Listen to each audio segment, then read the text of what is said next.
હે કૃપાનિધાન માતા, અહીં રત્નાકર સાગરના ટાપુમાં રહેતો શંખાસુર નામનો અસુર પ્રજાને રંજાડી રહ્યો છે. તે અજેય છે.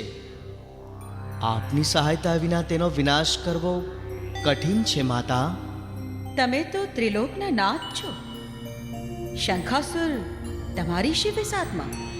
શંખાસુરનો વધ કરવા આપના આશીર્વાદ માંગુ છું માતા. તમારી ચતુરાઈભરી ચાલ હું સમજું છું. ધન્ય છે પ્રભુ.